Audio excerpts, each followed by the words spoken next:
नमस्कार. जालना जिल्हा आणि परिसरातील प्रत्येक महत्त्वाच्या घडामोडी, ताज्या बातम्या आणि जनतेच्या प्रश्नांना वाचा फोडणारे जालना जनता सेवा न्यूज मध्ये आपलं स्वागत आहे. प्रस्तावच गेला नाही मग 130 कोटी कुठून आले? अर्जुन खोतकरांवर कैलास गोरंट्याल यांचा घणाघात. आमदाराला असंही काही कळत नाही आणि तसंही काही कळत नाही. भीम पार्क प्रकल्पावरून जालना जिल्ह्याच्या राजकारणात आरोप प्रत्यारोपाचा स्फोट. जनतेची दिशाभूल थांबवा, 130 कोटींच्या दाव्यावर गोरंट्यालचा अर्जुन खोतकरांवर हल्लाबोल. खोतकरांच्या 130 कोटीच्या दाव्यावर गोरंट्यालचा पलटवार. अभ्यास करा मगच घोषणा करा. सटाक्या मारून राजकारण करू नका, गोरंट्यालचा खोतकरांवर घणाघात. 130 कोटींच्या दाव्यावर प्रश्नचिन्ह. जालना शहरातील प्रस्तावित भीम पार्क, विपश्यना केंद्र आणि उपोषण केंद्र प्रकल्पावरून जिल्ह्याचे राजकारण चांगलेच तापले असून शिवसेना आमदार अर्जुनराव खोतकर आणि माजी आमदार कैलास गोरंट्याल यांच्यात आरोप प्रत्यारोपाची जोरदार झुंपली आहे.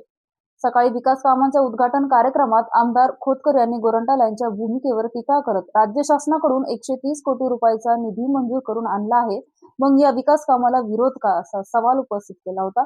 त्यानंतर संध्याकाळी पत्रकार परिषद घेत माजी आमदार कैलास गोरंट्याल यांनी खोतकरांच्या दाव्याचा जोरदार समाचार घेत प्रस्तावच गेला नाही मग 130 कोटी मंजूर झाले कुठून, असा थेट प्रश्न उपस्थित केला.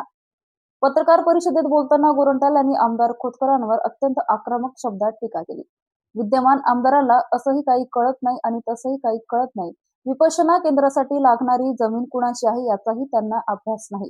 कोणताही प्रस्ताव शासनाकडे गेलेला नसताना 130 कोटी रुपये मंजूर करून आणल्याचा दावा म्हणजे जनतेची उघड दिशाभूल आहे, असा घणाघात त्यांनी केला. गोरंट्याल यांनी भीम पार्क प्रकल्पाची संपूर्ण कायदेशीर प्रक्रिया स्पष्ट करत सांगितलं की सर्वप्रथम संबंधित शासकीय जमीन महानगरपालिकेकडे हस्तांतरित करावी लागेल. त्यानंतर तांत्रिक व्यवहाराचा अहवाल एमपीआरपी कायद्यातील कलम 37 अंतर्गत आवश्यक मायनर मॉडिफिकेशन, पर्यावरण विभागाची मंजुरी आणि इतर प्रशासकीय प्रक्रिया पूर्ण झाल्यानंतरच शासनाकडे अंतिम प्रस्ताव सादर होऊ शकतो. या प्रक्रिया पूर्ण झालेल्या नसताना निधी मंजूर झाल्याचा दावा करणं म्हणजे केवळ राजकीय स्टंटबाजी आहे, असा आरोप त्यांनी केला. यावेळी त्यांनी स्पष्ट केलं की या प्रकल्पासाठी जिल्हाधिकाऱ्यांकडे लवकरच जमीन हस्तांतरणाची मागणी करण्यात येणार असून पर्यावरण विभागाची मंजुरी मिळवण्यासाठी मुख्यमंत्री स्तरावर बैठक आयोजित केली जाणार आहे. या पाठपुराव्यात भाजपचे ज्येष्ठ नेते रावसाहेब दानवे, आमदार संतोष दानवे, महापौर, उपमहापौर आणि इतर लोकप्रतिनिधी सहभागी होणार असल्याचं त्यांनी सांगितलं. पर्यावरण मंजुरीच्या मुद्द्यावरही गोरंट्याल यांनी सरकारच्या प्रक्रियेचा उल्लेख करत सांगितलं की पर्यावरणाची मंजुरी नसताना कोणताही मोठा प्रकल्प प्रत्यक्षात सुरू होऊ शकत नाही. त्यामुळे नियम व कायद्याची प्रक्रिया पूर्ण झाल्याशिवाय भीम पार्कचे काम सुरू होणे अशक्य आहे. यावेळी त्यांनी मर्चंट बँकेच्या 93 कोटी रुपयाच्या मुद्द्यावरही आमदार खोतकरांना लक्ष केलं. 93 कोटी रुपये मंजूर झालेले नाहीत, ते ठेवीदारांच्या विम्याची रक्कम आहे. चुकीची माहिती देऊन जनतेची दिशाभूल करू नये, असा टोला त्यांनी लगावला. पत्रकार परिषदेत टीकेची धार आणखी तीव्र करत गोरंट्याल म्हणाले, आमदार अर्जुन खोतकर फक्त सटाक्या मारायचे काम करतात. अभ्यास न करता घोषणा देण्यापेक्षा नियम समजून घेऊन बोलावं.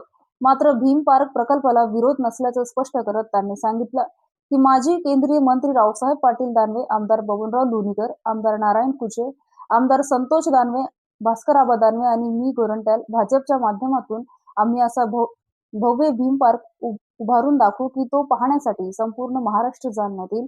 पण त्यासाठी कायदेशीर प्रक्रिया पूर्ण होणे आवश्यक आहे. अभ्यासाशिवाय खोटे दावे करून जनतेची दिशाभूल करू नये.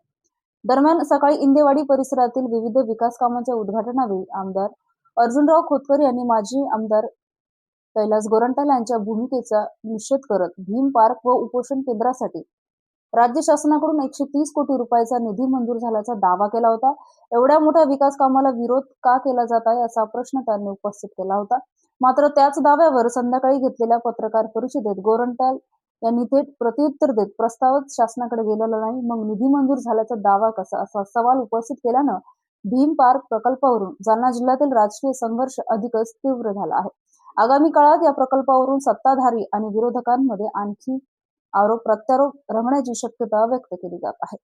अशाच विश्वासार्ह बातम्यांसाठी आमच्या चॅनलला आता सबस्क्राईब करा. इंस्टाग्राम आणि फेसबुकवर फॉलो करायला विसरू नका.